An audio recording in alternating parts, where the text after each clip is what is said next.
Why should we study end times? Probably because the Bible talks about it a lot. And if the Bible talks about it, we should actually know what the Bible says about it. Join us today for session 1 of our End Times Timeline Conference with Joel Richardson. Joel came in to help us unpack what this 7 years of tribulation actually consists of. It's a timeline of what's going to happen during that time. But one of the questions we're going to answer today is, where does the Bible even talk about this 7-year period? Join us today to find out.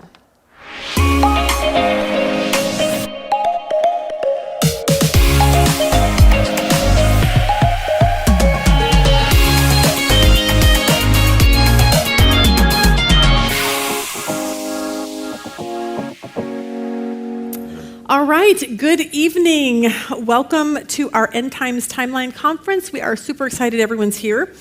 We're very happy to have you back. Joel, I always say, basically saved my Revelation life because I taught through Revelation and Joel was the one I called and I'm like, I'm kind of stuck when it got towards the end of Revelation. So he came in and we did a couple series and everyone loved Joel so much. So we brought him back for, I think we've done 2 end time conferences with you and now this is our 3rd. So thank you for doing that. It was before COVID, yeah? Uh-huh. Yeah. It's been like a time warp the past few years. I know. We're just so happy to have you back. All right, we have almost 300 slides to go through, so we are going to start. First, I want to just say this really quick. I'm really, really proud of you that you're here. Like, I can't even explain to you. It's very difficult when people talk about end times because this is what I hear. Ooh, I don't want to talk about that. Ooh, I'm scared. Ooh, that's too scary. I don't want to talk about it. I just want to live my life the way it is. And I hear people say, well, I just have a theory about the end times. You hear this all the time. It's the pan theory. However it pans out is the way and I'm like, you can't do that. Like we really, really can't. So that's why we're coming up against what's out there right now. I'm assuming we get most of our theology from where? The Left Behind series? Yeah, over 50 million, think about that, 50 million copies sold in that series. So if you think about where the Western church gets their understanding of the end times, actually a lot of it comes from, who's the actor? Tim Kirk Lay. Cameron. Oh, yeah, Tim Kirk Lay. Cameron, Yeah. It's terrifying. Okay, so our very first question that we've got up here is a lot of people are afraid to study end times, so let's start. Why is it important for people to do this? Like, why are we even here talking about this today? Okay, so... Can you hear Joel, first of all?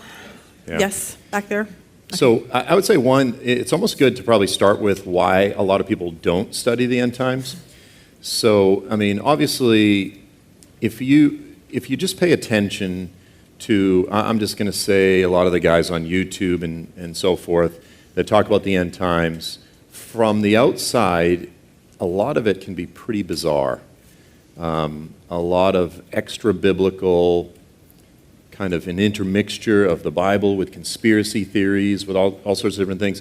So years ago, for 20 plus years, I had a decorative painting company, and so I was working full-time while also traveling and speaking, and I was in this woman's house one time, and, I'm just this, to her, just kind of this, worker in her house, and I was like, well, I do some other things, and she's like, so I'm an itinerant minister, and I've written some books and talk about the end times. She goes, oh, I love the end times.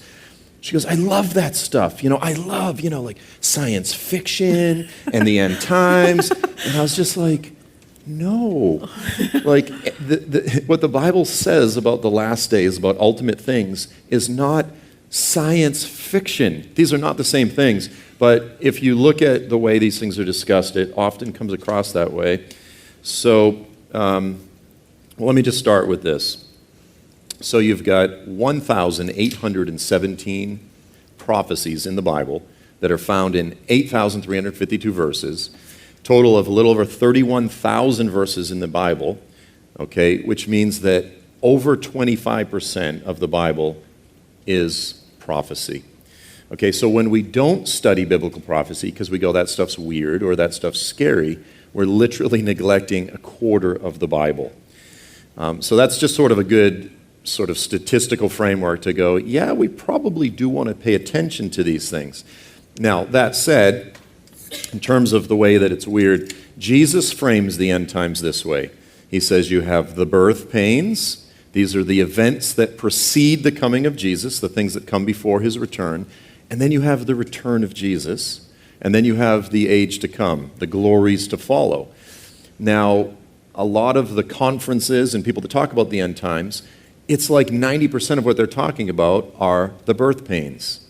And I go, okay, yes, Jesus wants us to be aware of and to understand these things, but that's not the main focus, right? The main focus of our faith is what? The return of Jesus and the things that we will inherit, the things that Jesus died for, the things that, why are we laying down our lives now? Why are we forsaking the temporal pleasures of this age? Why are we embracing the cross? Because we are looking forward to things that are much greater. And you go, yeah, but we don't talk about those things. You go, what? You know what I'm saying? This is the bait on the hook that we're trying to tell the world, hey guys, like, come join us. You know, quit drinking, quit illicit relationships, lay down your lives. And they go, for what? You go, well, someday when you die, you don't go to hell. They're like, well, that's good, but give me more details. And you're like, well, we don't talk about those things because the end times are weird. Right? Do you see what I'm saying? So much of the church sort of throws the baby out with the bathwater. Now, Jesus wants us to understand the birth pains, but he wants us to mostly be focused on the return of Jesus and the things that follow. So I would say this: Jesus expects his followers to be able to discern and recognize the signs of the times, to the general season of his return. So I've got Matthew 24 where Jesus says, learn the parable of the fig tree. You know, he goes like, look, you can look out at nature and you can understand, you know, the signs of the weather, the signs in nature. You know how to understand these things. Like, oh, spring is here. I don't know, maybe in Phoenix it's all the same. But you get the idea. He goes, but you don't know how to interpret the prophetic signs of the times. And so similarly, in Matthew 16, so I'm originally from the opposite corner of the continent. I'm from Boston. My dad was a commercial fisherman. So we had a saying, red sky at night, sailor's delight. Red sky at morning, sailor's warning. So I was 5 years old, and at night I could look at the sky and go, it's red. I'm going fishing with Dad tomorrow. You know, I knew how to interpret the signs in the weather. So it's interesting that in Israel, which is a very different part of the world, that sort of saying still holds true. So Jesus replied to them. He goes, guys, when it's evening, you say it's going to be fair weather because the sky is red. And in the morning, there's going to be a storm today because the sky is red and threatening. He says, do you know how to discern the appearance of the sky? In other words, you know how to interpret the signs in the weather, but you don't know how to discern the signs of the times. So if Jesus rebuked his hearers then, how much more should we, who have the full testimony of Scripture, how much more should we be able to discern the signs of the times? So I would say it's important. And then again, just to sort of reiterate what I've already said, to study the end times is to study the gospel itself. It's not just the Antichrist and the mark of the beast and all these scary things. It is our blessed hope. It's what we are waiting for. It's the return of Jesus, the renewal of all things, the restoration of Eden. Okay, you know, in so many ways, that's what the gospel is. He is going to redeem not just our souls, but the cosmos itself. And so I think it's really good stuff to ponder and to think about, and I think we should talk about it all the time. And that sort of empowers us to take up our crosses every day. So that was a long answer, but I think that's sort of a good foundation. Joel, the problem is that I see it seems like I look at our kids here, and I'm like, okay, Shine and Brad just they have a 4-month-old, and then Sean and Trish have 3 kids, and I'm like, okay, how do you get them excited? They're like, okay, I'm at the beginning of my kid's life, and I want to see him grow up, and I want to see him play soccer and go to dance, and so they're not interested in end times at all. Is this like more of an American thing because we're so involved in things? Like, you travel all over. Does it seem like the generation in Israel or Saudi Arabia, do these people, they're not Americanized, so is there, like, how do we get them to understand, like, we want you to know this so you can teach your children this, because it doesn't happen in our generation, very well could happen in theirs, and we want them to be prepared.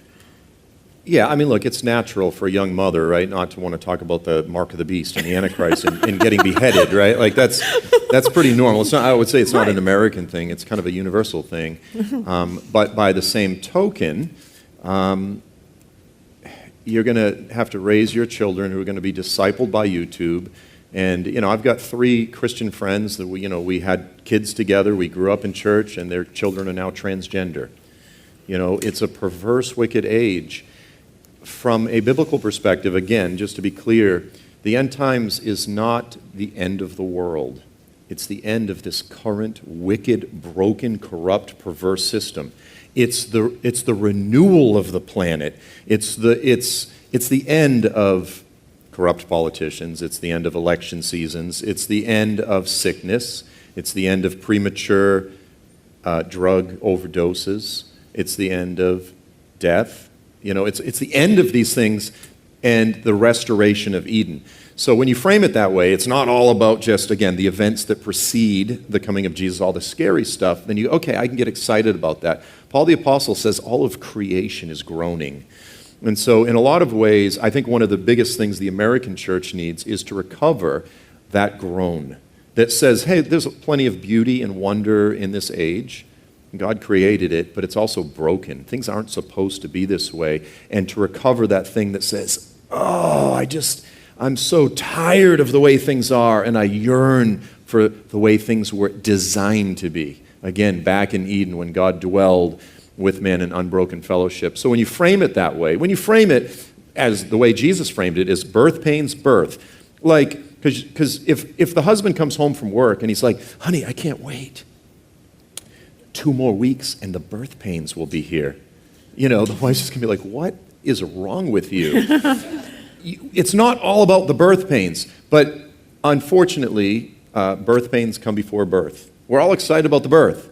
And we're not excited about the birth pains, but they're an unfortunate part of what is necessary for the renewal of all things. So when you frame it that way, I think it puts it in better perspective. It's not quite as freaky, weird, and scary. And again, it just roots it in the gospel itself. And the excitement, the anticipation, in a positive sense that we should have for the coming kingdom that he'll establish, the very physical kingdom that he'll establish here on the earth, but also in a negative sense that says, I'm so tired of this age. I'm so tired of my friends' kids struggling with gender confusion and, on and on and on, right? Like all the things that make us sigh and groan. So I think when you frame it that way, it's very normal to have that tension, that struggle.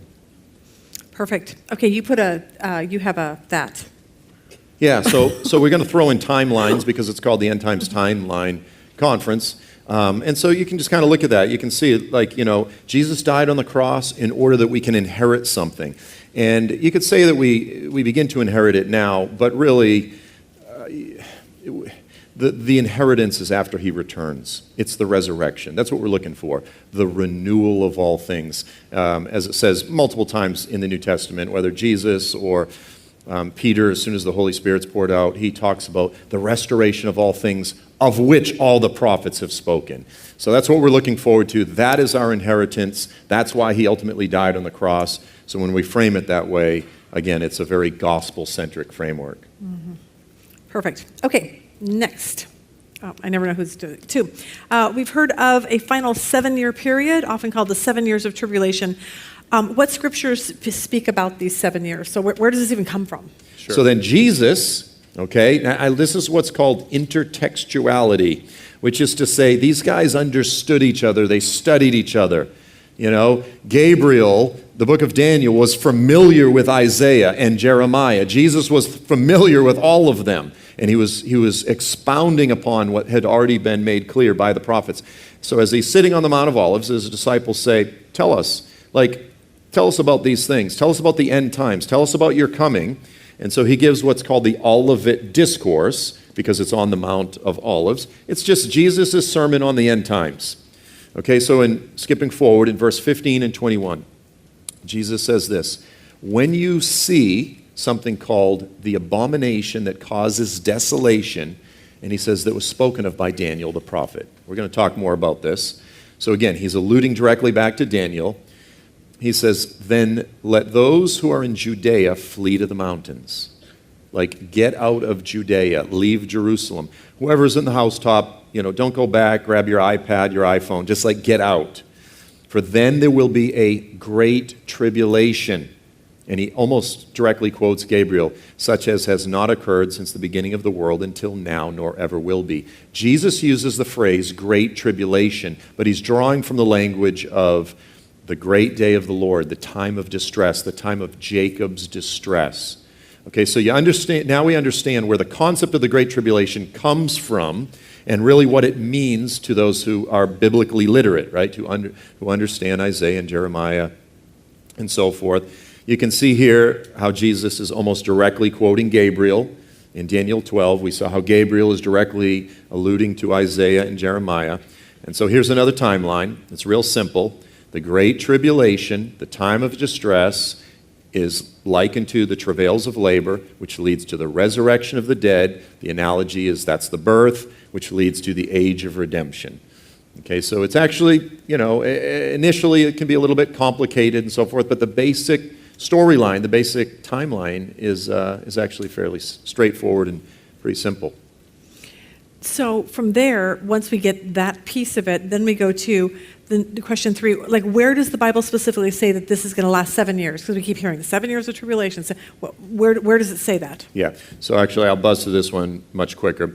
So the concept is found in both Daniel and Revelation. So really the foundational text is Daniel chapter 9. This is one of the most involved, complex prophecies in the Bible. It's referred to as the prophecy of 70 weeks. So it's a very involved prophecy. We don't have time to really hash through it all in great detail, but all of chapter 9 in Daniel, this is the definitive prophecy that gives us a time frame for the end times. And so I'll actually, I've got it laid out. So it's 4 verses at the end of Daniel 9 are really the critical verses. I'll read through these. 70 weeks, so here's this angelic messenger is speaking this to Daniel. What is a week? And a week is a period of 7. In the Hebrew, it's Shavua, or if weeks is Shavuot. 70 weeks, but now, so the Hebrews counted not just weeks, we count weeks in 7 days. They also counted decades or, cycles of, they counted years in 7s as well. We have cycles of 10 years, we call it a decade, but our weeks are 7 days. So the Hebrews had both days and years. So he says 70 Shavuot, 70 weeks, these are cycles of 7 years, have been decreed. They've been set apart for your people. And then he lists the things that will be accomplished within this period of 70 times 7 years. Finish transgression, to make an end to sin, to make atonement for iniquity, to bring in everlasting righteousness, to seal up vision and prophecy, and to anoint the most holy place. So you are to know and discern that he has a very specific time marker, from the issuing of a decree to restore and rebuild Jerusalem. So again, Daniel's in Babylon. This is before Israel returns, before the Israelites, the Hebrews returned back to the land and began rebuilding after the Babylonian exile. And he says, from the time that there's this decree to rebuild and restore Jerusalem until Messiah the Prince, there will be 7 weeks and 62 weeks. That's a total of 69 weeks. It will be built again with plaza and moat, even in times of distress. Then, after the 62 weeks, which is again the 7 and the 62, so after the 69 weeks, the Messiah will be cut off and have nothing. This is one of the most incredible messianic prophecies in the Bible. Various people have calculated this to go, man, and it comes out right from the time of the issuing of the decree to the coming and the cutting off, the crucifixion of Jesus. And then it gets a little cryptic. He says, the people of the prince who is to come will destroy the city and the sanctuary. That's Jerusalem and the temple. So there's this people of the prince. So this is referring to the Antichrist. There's a lot of different debates and theories as to who this is, but just to make time short, it's referring to the Antichrist. And its end will come with a flood. Even to the end, there will be war. There will be wars right up until the very end. Desolations are determined. And then here he says of the Antichrist, he will make a firm covenant with the many for 1 week. That's one period of 7 years. So the Antichrist will make a covenant. Some translations, it's a little bit ambiguous. The Hebrew translations say he will strengthen a covenant. Either he'll make a strong covenant or he'll strengthen a pre-existing covenant for a period of 7 years. But in the middle of that 7-year period, in the middle of the week, he'll put a stop to sacrifice and grain offering in the temple. And on a wing of abominations will come one who makes desolate, even until the complete destruction. One that is decreed is poured out on the one who makes desolate. That's the Antichrist. Now, this is the part I'm just going to buzz through. So first we have Daniel lays this, again, foundational prophecy that at the end of the age, so, you've got this period where Jesus is cut off, but then he goes, but then there's this final week, this final period of 7 years where the Antichrist comes, he destroys the city and the sanctuary, he sets up the abomination that causes desolation in the temple, but then he is cut off. So this leads to the return of Jesus, and then throughout Daniel, you have multiple references to half of this week. So in Daniel 7:25, he's talking about the Antichrist. He says he will speak out against the Most High, wear down the saints. He'll change times and seasons. The saints will be given into his hand for a time, that's a year, times, that's 2 years, half a time, 3.5 years. So again, back in Daniel, he said in the middle of the week. That's when the Antichrist pulls all these shenanigans. And so then you have the final 3.5 years, that's half of the week, that the Antichrist will wreak all of this havoc. In Daniel 12, you have a similar reference. He says it would be for times, and half a time.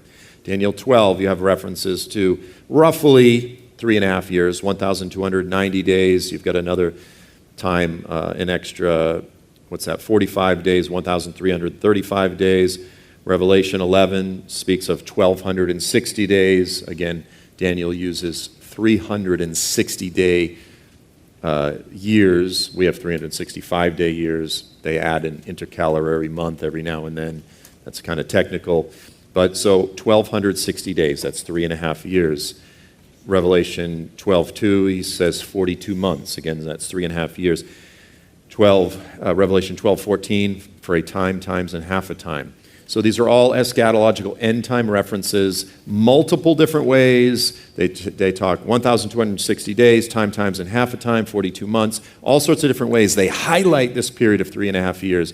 So there's a real solid foundation, biblical foundation for this concept. It's not some fringy, weird idea, this 7-year period. And the Bible does tie it to this final period in the last days. Now, to be real specific, I'm not sure if I include that here. Yeah, there's Revelation 13:5. So multiple references, 42 months. We'll talk about it later. But essentially, to be real technical and specific, the Great Tribulation is not this whole 7-year period. It's only the last 3.5 years. It's very popular to say that the whole 7-year period is the Great Tribulation, but Scripture actually specifies that it's actually from the middle point of the week until the return of Jesus. Right. And that's what we wanted. We wanted to get a foundation first to say, okay, where does the Bible even talk about this 7-year period? And so now we know there's going to be one. The Antichrist will come on the scene. We're going to go through all of that. We're just trying to take it step by step if you're kind of wondering. Let's just go to question number 5, because I think you probably covered that. Yeah. What needs to happen to kick off these 7 years, and what should we be looking out for? Because we're just sitting back and we're watching the news. As Christians, we should know what's going to kick this whole thing off. Yeah. So obviously when people go, how do you really know that we're in the end times? You can talk about general things, because sometimes people will be like, look, these things are cyclical, like we vote in a conservative, then we vote in a liberal. It just goes back and forth. And I can go, guys, there are doors that we've opened that we're not going to shut. The whole transgenderism and all that, things could pull back a little bit, but 30% of Gen Zs today say they're either gay or bisexual. And that includes Christian kids. The polls done in churches, 30% will say that. We're not gonna, I'm praying for revival in the United States. I'm just saying there are doors that we've opened that are never gonna shut. The tsunami of pornography, it's not going to go away. It's not just we're just going to go back to the 1950s. Technology, we're not going to turn back the door on technology. So there's all kinds of different, like, general things that we can talk about. But and these are all, again, general signs in culture and society and this type of thing. But when we look at the biblical, but you say, but what does the Bible say? What are the primary signs in the Bible that we should be looking for? The main issue that will kick the 7 years off, again, is going back to Daniel 9. The Antichrist will make this covenant with the many, which is referring to Israel, for 1 week. It clearly revolves around Israel. It revolves around Jerusalem. And then I've just included here just a handful of different translations so you can see, again, the slight ambiguity with the Hebrew. So the NASB says he will make a firm covenant with the many for 1 Shavua, for that 1 week. The ESV says he shall make a strong covenant. The NIV says he shall confirm a covenant. So some say he will confirm or sort of, reestablish a previously existing covenant. And there's a lot of discussions in terms of what that covenant is. But the point is this, and I want to say this, some of what I'm saying here is slightly speculative, but in all likelihood, it will be some type of security agreement. People often talk of a peace treaty. It could be a peace treaty. It could be just some type of a regional agreement. And these things are just so normal in the Middle East with Israel and her security challenges. My guess is, and I want to be clear, I'm speculating, but I think there's some pretty good biblical reasons as well as just on-the-ground reality, geopolitical reasons for seeing this. It'll be some type of an agreement with Israel that revolves around guaranteeing security with her neighbors. We'll make sure that, Iran doesn't wipe you off the map. But we're going to share Jerusalem. We're going to share the land. We're going to have a two-state solution. We're going to finally settle this ongoing conflict between the Palestinians and the Israelis. We're going to make Jerusalem the global capital of world peace where Jews, Muslims, and Christians can all worship together. The Bible is clear, which we'll talk about, that there will be some type of a temple will be rebuilt. That sacrifices will be established, so this making of the covenant will revolve around that. And then as Daniel says, but in the middle of the week, he breaks the covenant and he abolishes the sacrifices that will take place again in Jerusalem. So this is really probably the next major biblical sign to watch for, is this massive 7-year treaty, agreement, whatever it might be. We don't know specifically, but there will be someone who will emerge that will have enough political capital to gain the trust of Israel, at least to enter into some type of political negotiations with him. And there'll probably be all kinds of fanfare, woohoo, we finally achieved peace in the Middle East, or something along these lines. So that's, loosely, again, with some speculation on my part, that's loosely what we're looking for next. And we talked a lot. We talked about the Antichrist. We'll get to him eventually, but the Bible does say in Micah, we talked about this morning, that he is an Assyrian. So it seems most likely he will come from, like Islamic Antichrist, your book, most likely around Turkey-ish, that whole area up there. So what we need to be looking for then is someone in that area specifically that's come on the scene. Now, as Christians, are we going to be able to look at the news and be like, all right, now we know the leader of Turkey is really the Antichrist? Like, how's it going to fit for us that are watching the news? So I think the idea that we'll all agree is just based on our track record is probably pretty silly. In other words, we can never agree on anything. So in other words, like when the Antichrist emerges, will we all be like, oh, this is him? I doubt it. But I think those that are really paying attention, that are humbly studying the Scriptures, looking at the signs, I think the Lord will give us discernment. I'm sure there'll still be plenty of controversy and debate and so forth. We'll touch on this more, but the Scriptures are pretty emphatic in terms of the general region that the Antichrist will come from. I sometimes joke and call it the tri-state area, which is basically Turkey, Syria, Iraq, that sort of part of the world. Micah chapter 5 does refer to the Antichrist as the Assyrian. There's multiple other passages that frame him as coming from that part of the world. Ezekiel refers to him as Gog from the land of Magog, which is Turkey. It's not Russia, by the way. In Ezekiel's day, it was clearly Asia Minor. So I think if we're paying attention, that we'll probably have some clarity there. On the other hand, the scripture says that it's not until the middle of the week when he breaks the covenant and sets up the abomination that causes desolation. That's when it says the Antichrist is, the word in the Greek is apocalypsis. That's when he's revealed. So that's when there should be no more debate. That's when we go, this is the man, this is the Antichrist, who is clearly Kamala Harris. But so, just to be clear, yeah, I always have to throw in a joke. He does. He always does. He puts up pictures. Hillary Clinton is so passé. Kamala is there might be Democrats in here, so just you know that. It's all right. So she is the son of perdition, the man of lawlessness. Who are you to say she can't be? So I'm just joking. So he has a really dry sense of humor. He told me a joke this morning. It took me all day. I finally came here tonight, and I'm like, I still don't get your joke, and he had to explain it to me. So this is Joel. That's how you know a joke is not successful, when you have to explain it 4 hours later. So in any case, I think the Lord will give his people discernment, but the idea that we'll all agree, that's also probably a pipe dream as well. So, and the first 3.5 years, I think, as we'll talk about, I don't think it's going to be like the Left Behind series. I think we've all been taught, if you read the Left Behind, you're just like, oh my gosh, everything's going to, and I don't think it's really going to be like that. Let's go to 6 really quick.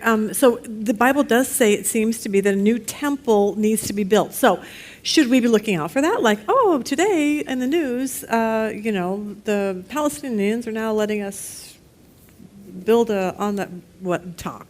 Yeah, the scriptures are clear. So this is incredibly controversial among Christians.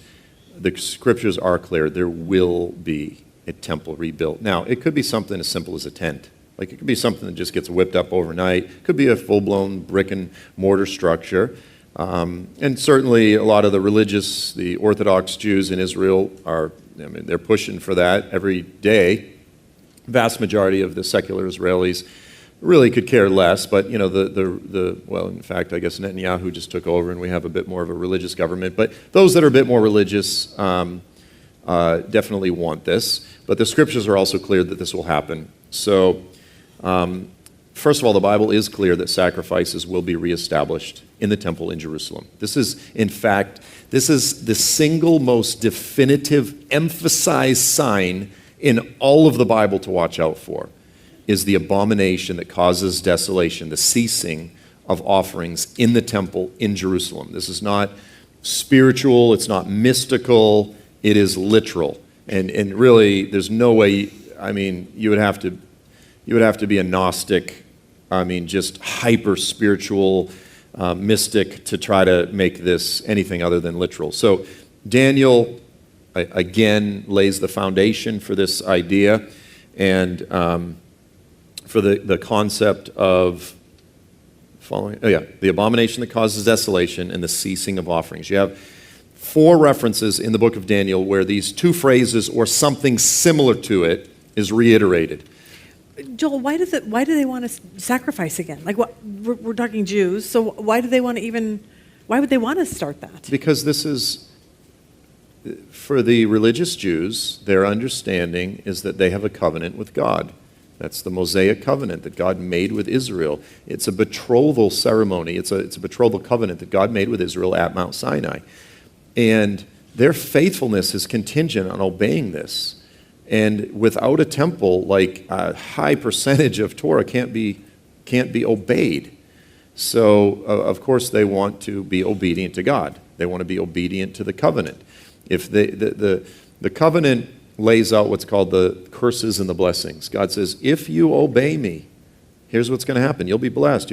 Crops will be blessed. You'll have peace with your neighbors. All will go well. I will be your God. You will be my people. But if you don't obey me, here's what's going to happen. Your crops will fail. You'll have crazy animals, wild beasts. You'll have problems with your neighbors. You'll have all these calamities. So, there's sort of repercussions to obedience, and they want to be obedient. It's real simple. They want to be obedient to God, so they want to be able to fulfill Torah, the commandments, the instructions that God gave them at Mount Sinai. Okay. So in Daniel 8, 9 through 11, I'm not going to read the whole thing, but you've got this very clear reference to, and it references the abomination of desolation and the ceasing of offerings. So I'm not going to get into this in great detail, but the Antichrist, who the greatest historical prophetic prototype of the Antichrist is a man named Antiochus Epiphanes IV. You can read about him. This is about 250 years before Jesus or so. You can read about him in the extra-biblical book of Maccabees. Talks about what he did. Really bad guy, Greek. He came into Israel, came into Jerusalem. He made Torah illegal. He made obeying Judaism illegal, and he killed like 40,000 people. He exiled roughly another 40,000. Really bad guy. So it kind of, Daniel 8 is using the events that he did as a picture of what the Antichrist will do in the last days. So it says the place of his sanctuary being God, or Jesus' sanctuary, was thrown down on account of transgression. The armies of Israel, the people of Israel, will be given over to the Antichrist. He's referred to here as the little horn. Along with the regular sacrifice. The term there is tamid in the Hebrew. It's the daily, perpetual sacrifice. That will be given over to the Antichrist. Verses 12 through 14. One angel says to the other, "How long will the vision concerning the regular daily sacrifice, the tamid, apply? While the transgression that causes horror," that's another way of saying the abomination that causes desolation. And he said it's going to be 2,300 evenings and mornings. Then the holy place will be restored. So you have a reference to the abomination of desolation, the ceasing of offerings in Daniel 8, let's say 9 through 14. Then you have it again in Daniel 9, 24 through 27. It says the Antichrist will put a stop to sacrifice and grain offerings, and on the wing of abominations will come one who makes desolate. Again, there's those two phrases. There's the offerings. There's the abomination that makes desolate. Then you have it really clearly in Daniel 11:31. Forces from him will arise. They will desecrate the sanctuary fortress, do away with the regular. So do you see the literal language here? Like, this is not talking about mystically it's us because we're the temple. It's forces from this individual will arise. They will desecrate the sanctuary fortress. They will do away with the daily sacrifice. They will set up the abomination of desolation. And then finally in Daniel 12, verse 11, from the time that the regular sacrifice is abolished and the abomination of desolation is set up, there'll be 1,200. So Daniel references these things 4 times. He reiterates it. Then Jesus and Paul come along and they use Daniel as their foundation. Jesus in the Olivet Discourse, in his sermon on the end times, Matthew 24, he says, therefore, his disciples go, tell us about the end times. What should we watch for? Jesus says, when you see with your eyeballs the abomination of desolation that was spoken of by Daniel, let the reader understand. Let those who are in Judea flee to the mountains. There's a very geographic-centered nature to this. Okay, this is not some mystical thing. It's Judea. It's the abomination of desolation in Jerusalem. Whoever's on the housetop, don't go down, for then there will be the great tribulation such as has never occurred. We've already looked at that. In 2 Thessalonians, Paul expounding upon Daniel and Jesus. He says, look, guys, don't let anyone lie to you. Don't let anyone deceive you. The day of the Lord, the rapture, the catching up of the church, the resurrection. He goes, the return of Jesus. That's not going to come unless 2 things come first. The apostasy and the man of lawlessness is revealed. We're going to come back to this. And there it is, the son of destruction. That's the joke with Kamala. Who opposes and exalts himself above every so-called God or object of worship so that he takes his seat in the temple of God, displaying himself as being God. And then again in Revelation, John, he makes similar references. So again, you've got Daniel, Jesus, Paul, and John, all references. Then there was given me, John, a measuring rod like a staff, and someone said, one of the angelic narrator says, get up and measure the temple of God and the altar and those who worship in it. But leave out the outer court of the temple. Don't measure it because it's been given to the Gentiles. And he goes, and the Gentiles are going to tread this thing underfoot for 3.5 years. So you've got multiple references in the New Testament, but Jesus' main point is pay attention to what Daniel said. And Daniel didn't just make one passing reference. He made 4 references in Daniel 8, 9, 11, and 12. He reiterated, he emphasized this, he made it clear. He used very literal, straightforward language. And Jesus says, when you see these things, then know that the time has come. So it's not ambiguous language. It's not, there's always room for debate about the finer points, but the main point here is very clear. There will be a temple that will be reestablished. Sacrifices will be reinstituted. Again, as I said, it could be something as simple as some type of a tent that gets thrown up. It could be some, really brick and mortar beautiful thing. By the way, the Orthodox, you can go online and look at the plans that they have to rebuild the temple. I mean, there's videos and architectural designs and this type of thing. It's very, very, yep. Okay, we got to go. Well, the first session over.